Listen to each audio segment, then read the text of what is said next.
Assalamualaikum warahmatullahi wabarakatuh. Waalaikumsalam warahmatullahi wabarakatuh. Siapkan Rifki kelasnya. Siap gerak. Hormat gerak. Tegak gerak. Beri salam kepada Ibu Guru. Assalamualaikum warahmatullahi wabarakatuh. Waalaikumsalam warahmatullahi wabarakatuh. Berdoa dimulai. Bismillahirrahmanirrahim. Rabbil zidni ilman nafi'an warzuqni fahman wasi'an. Ya Allah, tambahkanlah ilmuku yang bermanfaat dan berilah aku pemahaman yang luas. Amin. Oke, sekarang Ibu absen dulu satu-satu ya. Tapi absen itu dengan cara seperti ini. Ibu ada cerita, mau dengar cerita Ibu? Jadi ceritanya Ibu mau ke Prancis. Ibu mau ke Prancis. Tapi Ibu mau ngajak kalian. Tapi persyaratan untuk pergi ke Prancis itu harus membawa suatu benda. Tapi kalau benda tersebut tidak dibawa, tidak diajak atau tidak bisa ikut. Contoh, nama Ibu siapa? Berarti Ibu membawa apel. Oke, bisa? Ibu panggil ya satu-satu. Asriawati, bawa apa kamu? Anggur. Oke, kamu Ibu ajak. Dina, ya, bawa apa kamu? Durian, kamu Ibu ajak. Vidya, Vidya mana? Bawa apa kamu? Hah? Enggak Ibu ajak. Nama depan ya, nama depan. Kalau Ibu panggil Vidya berarti nama depan F. Oke, Sika, bawa apa kamu? Jeruk, kamu Ibu ajak. Karenina, bawa apa kamu? Tentang Ibu ajak. Keisha, Ibu ajak. Laina, Ibu ajak. Raffi, Ibu ajak. Enak tuh rambutan. Rafa, bawa apa? Bawa apa? Kamu ketinggalan pesawat. Tidak. Bawa apa? Nggak tahu. Oh, gak Ibu aja berarti kamu ya. Rifki. Boleh? Oke, kamu. Sabrina, nama depan ya. Susu. Mantap, Ibu aja. Oh, Mas. Boleh. Ibu aja biar kenal Paris sama tempe. Valeska. Gak Ibu aja. Feli. Gak Ibu aja. Rosa. Oke, Ibu aja. Alika. Bawa apa? Ibu aja. Keila. Bawa apa? Oke, mantap dibawa. Nadifa. Bawa apa? Nasi. Oke. Ya Ibu aja ya, nanti nasi makannya pakai tempe. Udah, berarti kita hadir semuanya kan? Oke. Karena hadir semuanya, jadi kita hari ini mau belajar belajar apa? Belajar tema 4 tentang globalisasi, subtema 1 globalisasi di sekitarku, pembelajaran 1. Sebelum mulai belajar, coba semuanya nyanyikan dulu lagu Garuda Pancasila. Hafal kan? Hafal. 1, 2, 3. Garuda Pancasila, akulah pendukungmu, patriot proklamasi, sedia berkorban untukmu. Pancasila dasar negara, rakyat adil makmur sentosa, pribadi bangsaku. Ayo maju, maju, ayo maju, maju, ayo maju, maju.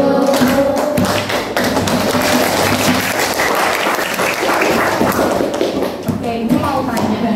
Kemarin hari Rabu, Setiap hari Rabu kita pakai seragam apa ke sekolah? baik, Pakai seragam? baik. Kalian tahu tidak batik itu berasal dari negara mana? Indonesia, Berasal dari negara? Indonesia, Berarti batik itu milik Indonesia. Indonesia. Nah, masih ingat nggak sama negara-negara yang termasuk dalam ASEAN? Masih. Nyanyikan dulu lagunya, ibu mau tes dulu, masih ingat nggak kalian? 1, sambil berdiri. Semua harus nyanyi ya, semua negara yang ada di ASEAN. Yuk, 1, 2, 3. Ada 11 negara yang ada di ASEAN: Indonesia, Malaysia, Singapura, Filipina, Thailand, Brunei Darussalam, Vietnam, Laos, Myanmar, Kamboja, Timor Leste, Indonesia, Jakarta, Malaysia, Kuala Lumpur, Singapura, Filipina, Manila, Thailand, Bangkok, Brunei Darussalam, Vietnam, Hanoi, Laos, Vietnam, Myanmar, Nepal, Kamboja, Hong Kong, Timor Leste, ibu kotanya Dili, Indonesia, Rupiah, Singapura, Thailand, Malaysia, Malaysia, Filipina, besok, Brunei Darussalam, mata uangnya dolar, Vietnam mata uang kel, Kamboja natil, Laos Vietnamnya dong, ditambah lagi satu negara di ASEAN, yaitu Timor Leste, mata uangnya dolar. Jangan sampai lupa negara di ASEAN, ada 11 negara yang harus dihafalkan.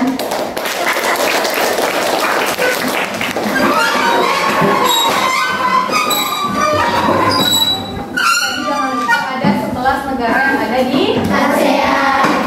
Nah, tadi kita ada menyinggung tentang hari Rabu pakai baju batik. Oke, ini ada gambar apa? Batik. Ini hanyalah segelintir dari berbagai macam motif-motif batik yang tersebar di antara dari Sabang sampai Merauke. Oke, ini hanyalah segelintir. Jadi dari Sabang sampai Merauke itu punya motif batik yang berbeda-beda.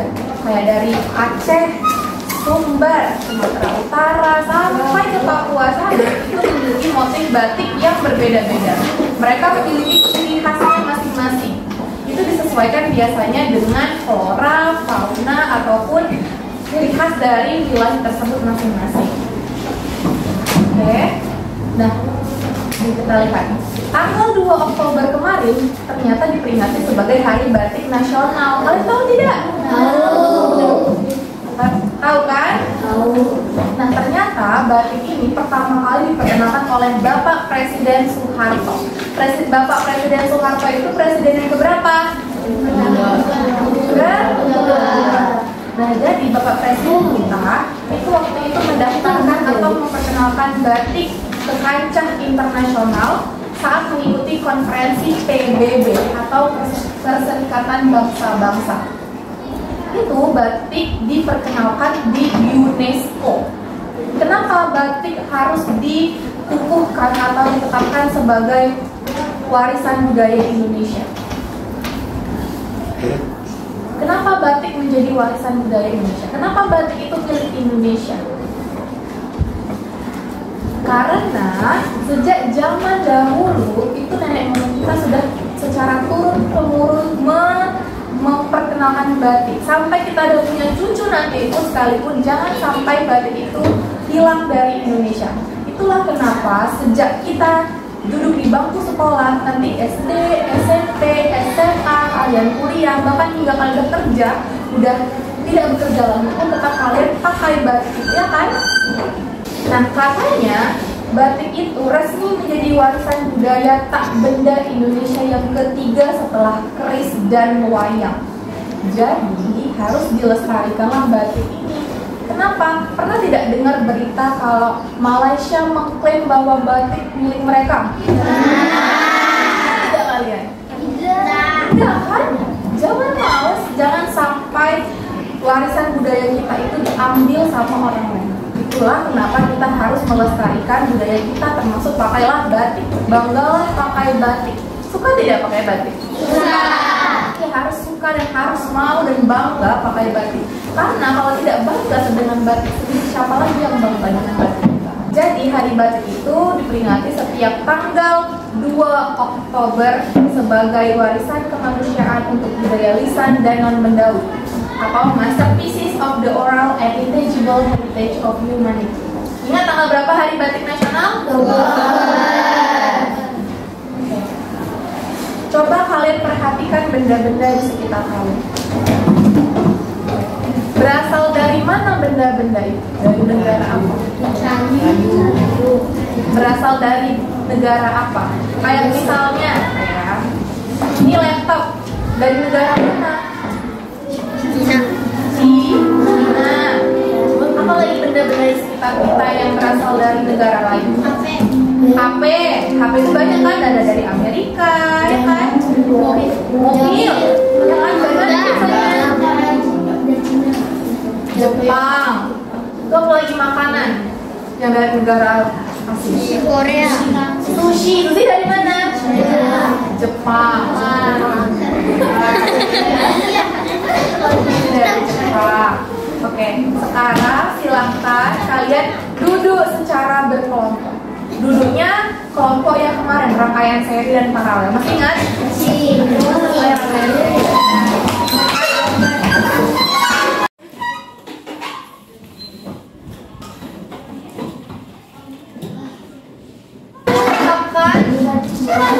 Ini kelompok 1, ini kelompok 2, kelompok 3, dan kelompok 4. Ingat ya kelompoknya. Nah, di sini ibu mau membagikan LKPD. LKPD, lembar kerja peserta didik. Setiap kelompok memiliki masing-masing 1 lembar kerja.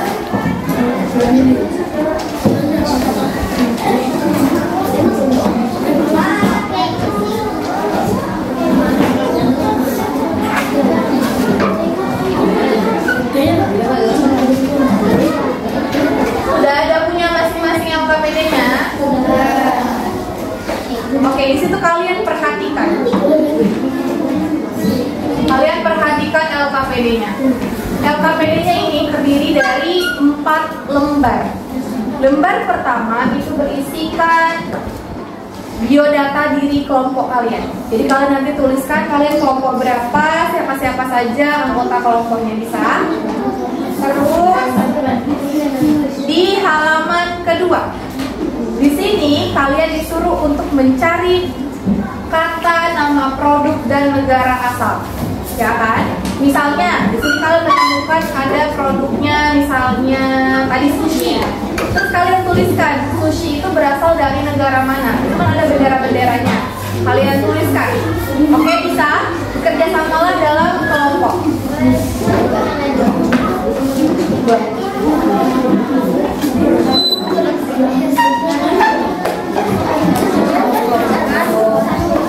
Coba cari.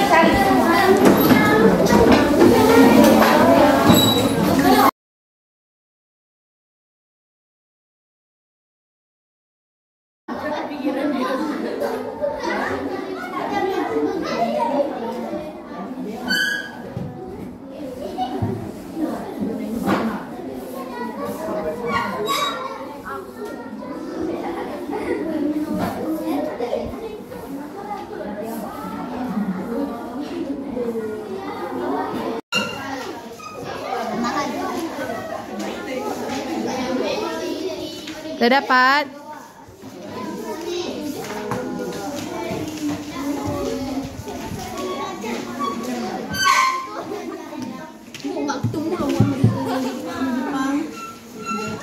Udah siap? Kelompok mana lagi udah siap? Udah? 1 menit lagi untuk dia. Ayo, kelompoknya yang maju dulu. Kalau kalian siapa perwakilannya?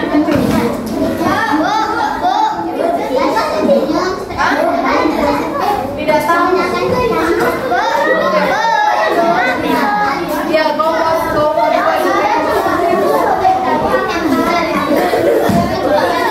Nah, perhatikan ya ke depan. Kelompok 2 mau tampil. Tunjukkan mana aja kalian yang dapat. Garisin. Oke, laptop dari negara mana? Tulis ya di sini.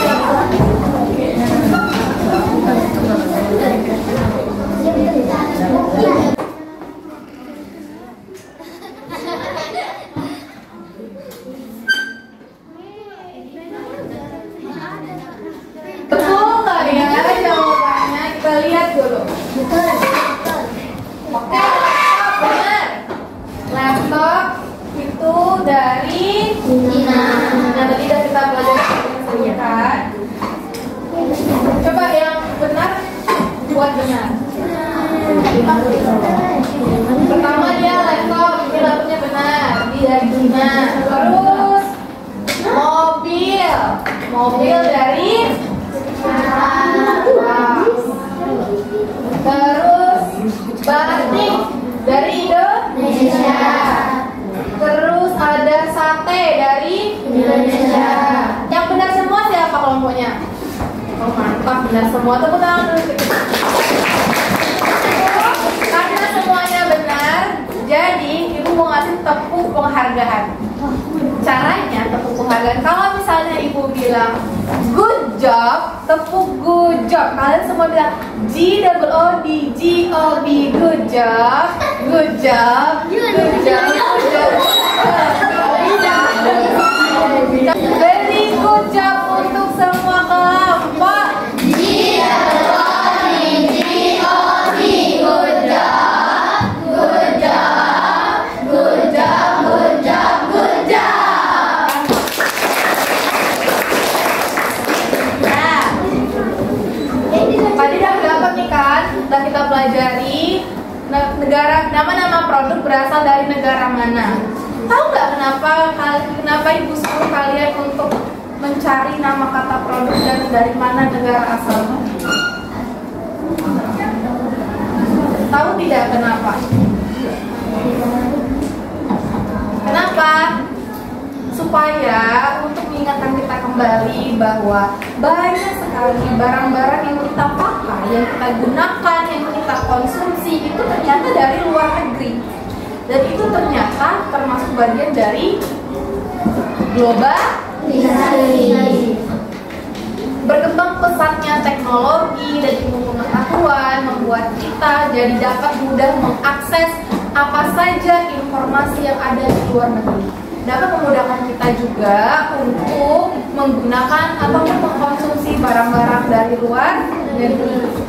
Jadi, dapat diambil kesimpulan bahwa globalisasi itu adalah suatu proses yang menempatkan masyarakat dunia untuk menjangkau satu dengan yang lain atau saling terhubung, sehingga dapat memudahkan seluruh masyarakat di dunia untuk menggunakan dalam segala aspek, baik itu dalam aspek ekonomi, politik, sosial, budaya, teknologi, bahkan ilmu pengetahuan. Kita kalau misalnya mau menelpon saudara kita misalnya yang ada di Malaysia, perlu kita datang ke sana? Tidak. Nggak perlu kan, cukup dari handphone. Pernah nggak kalian belanja online? Pernah kan? Misalnya kalian kita di Pekanbaru, kalian mau belanja barangnya ada di Jakarta. Perlu kalian ke Jakarta? Jadi ada belanja online. Itulah termasuk bagian dari globalisasi. Paham? Oke, coba kalian perhatikan.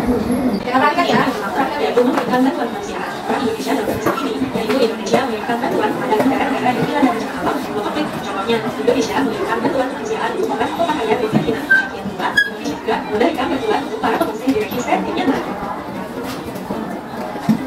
Dalam kerjasama di bidang sosial selanjutnya, yaitu Indonesia dan beberapa negara lain melakukan upaya untuk menangkal penyebarannya virus flu. Teman-teman, pada saat orang berburuk dari Indonesia seharusnya untuk mengikuti dan mempromosikan kesenian dan budaya Indonesia ke berbagai negara di dunia. Contohnya, Indonesia melakukan pengenalan budaya melalui message untuk ASEAN pada 10 Ya, tadi udah kalian paham kan apa saja bentuk-bentuk kerjasama Indonesia dalam bidang sosial budaya di ASEAN. Tadi yang kalian perhatikan dalam bidang sosial apa saja nih bentuk kerjasamanya? Memberi bantuan kemanusiaan. Memberikan bantuan kemanusiaan tuh lagi. Ada nggak demo kalau membantu negara lain? Ada kan, bantu negara lain kalau ada bencana alam atau konflik. Terus kalau dalam bidang budaya apa aja? Apa? Pemutaran pelajar, olahraga, kesenian. Terus kalau misalnya ada olimpiade, Indonesia juga ikut berperan. Nah, dari video yang kalian tonton tadi, silakan buka lembar ketiga LKPD.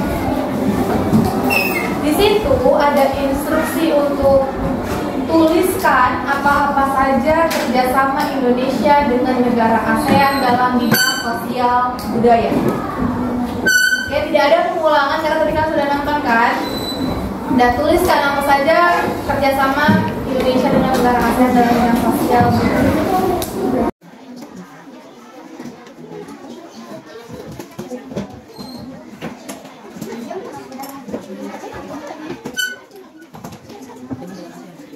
Perhatikan dulu PowerPoint yang ada di depan. Nanti dilanjutkan karena kan ada lembar satu lagi yang mau dilanjutkan.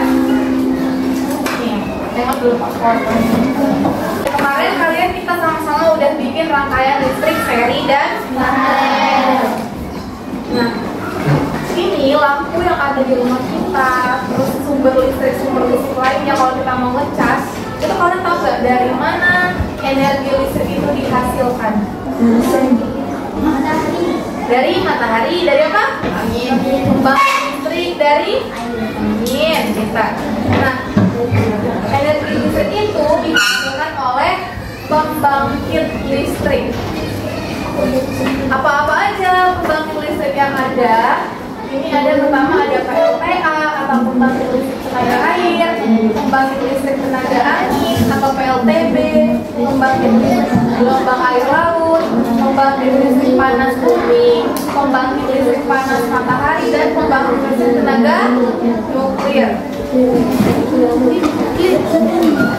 Pernah nggak kalian lihat ini? Pernah nggak? Pernah? Yang PLTA, PLTB.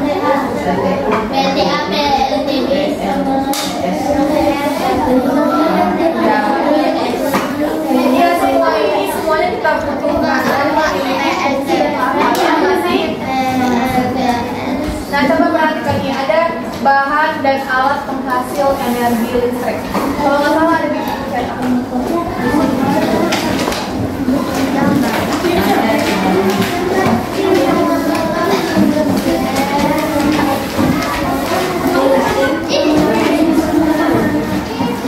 Ada di halaman 6. Buka bukunya halaman 6. Udah. Di situ ada gambar bahan dan alat penghasil energi listrik, tetapi masih ada nomor-nomornya, belum ada dia penjelasannya. Nah, coba kalian perhatikan. Di halaman 6 itu nomor satunya itu ada aliran air. Aliran air itu bisa dari sungai, bisa dari waduk. Terus yang nomor 2-nya itu ada pintu air. Ini pintu air. Terus ada pacu pengaman. Ada pipa pesat. Ada pipa air, ini aja yang mengalirkan air ini. Terus ada turbin. Ada kartu pengatur tekanan, ada generator, ada transformator atau transformer. Siapa yang pernah nonton transformer? Cuman kalau transformer itu kan dia robot-robot kan? Nah kalau ini dia bukan seperti itu. Nanti kita lihat penjelasannya. Terus ada saluran transmisi. Nah alat-alat ini itulah yang nantinya akan dapat menghasilkan energi listrik dari PLTA. Pembangkit listrik tenaga air. Oke, perhatikan video yang ada di atas. Proses menghasilkan energi listrik atau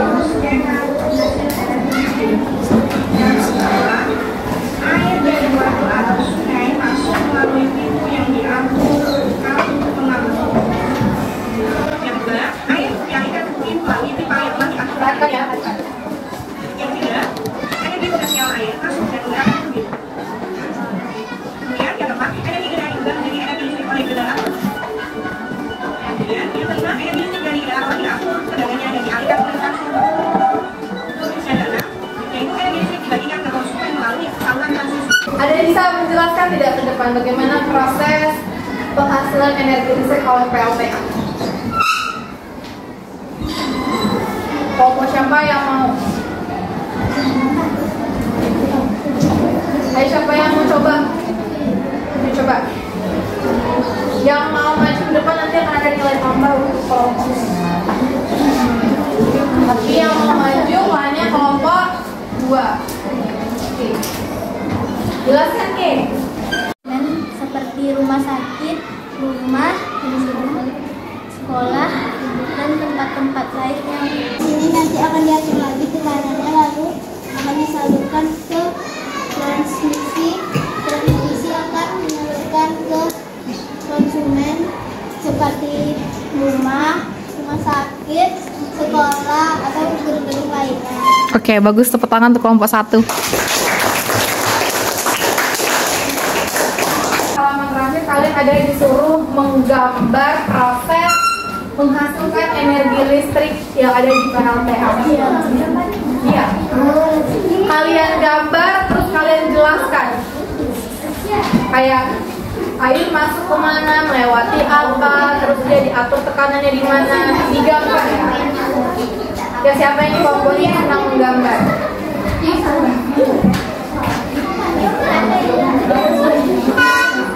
Nah sebelum menggambar, coba semuanya berdiri. Kita mau ice breaking. Jadi caranya cara mainnya tuh kayak gini. Ini supaya nanti supaya kalian jangan ibu lihat kalau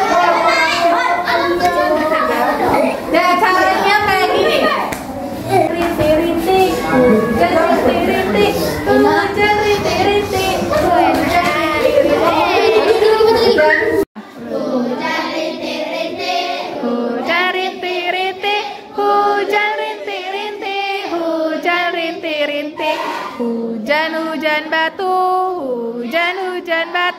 hujan batu, hujan batu, Petir nyambar-nyambar, petir menyambar-nyambar, petir menyambar-nyambar. Ombak gelombang.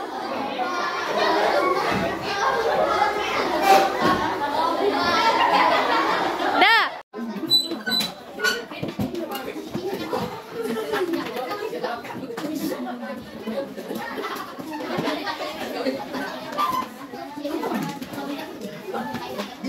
Mula dari air tawar atau air sungai, lalu ada pintu air.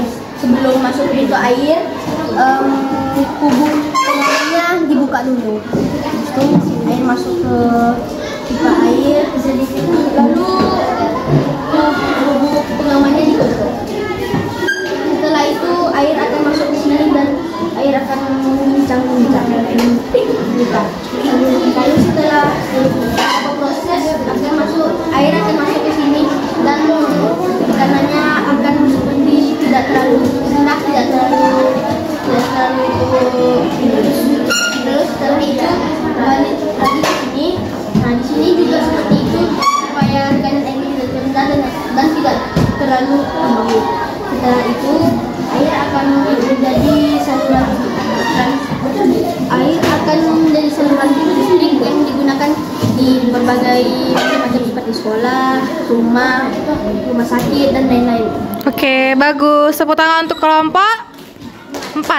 Konsentrasi. Konsentrasi mulai. Tadi kita udah belajar tentang nama-nama negara berdasarkan negaranya. Terus Indonesia dalam ASEAN dalam bidang sosial budaya. Apa aja tadi peran Indonesia di ASEAN dalam bidang sosial budaya? Bagaimana kemanusiaan, menghilangkan bola,